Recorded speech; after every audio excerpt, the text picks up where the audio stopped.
Yes, morning everyone. This is Council Wanka, B and D attorneys. Now, today I wanted to share some knowledge about companies.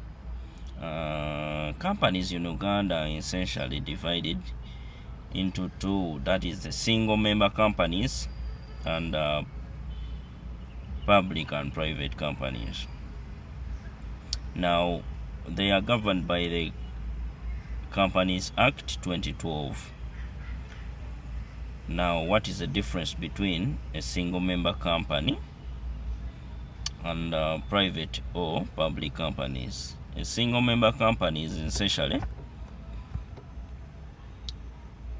comprises of one director, and I mean one director. That director usually has an alternate director and a nominee director.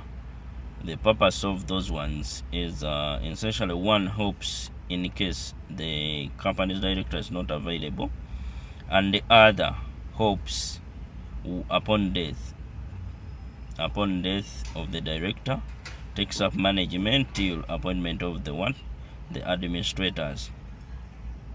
Now, private limited and public limited companies usually are formed up of two or more directors.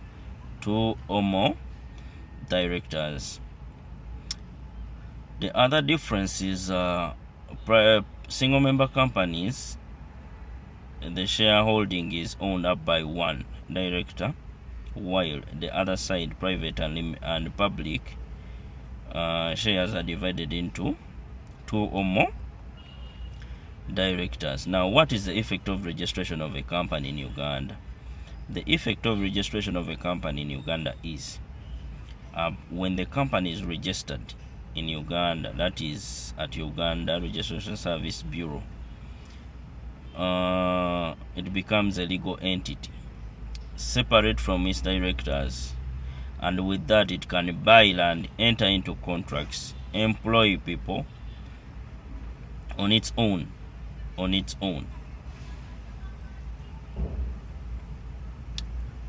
So when the directors, for example, want to buy land,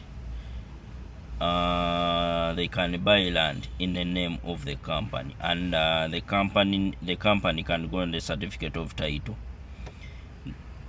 Another thing, in case someone would like to sue, for example, if there is anything, for example, entered into a contract to supply the company some goods or offered some services, when we are going to court, it is the company name which appears. It is the company that we sue, not its directors. However, there are circumstances where the corporate veil of the company is lifted and we essentially go for its directors. I'll come another day and explain about that. So companies' internal procedures are run by resolutions. Essentially, if a company would like to do something, it has to be a resolution, and failure to do that unless it is ratified by the other directors, the transaction is illegal.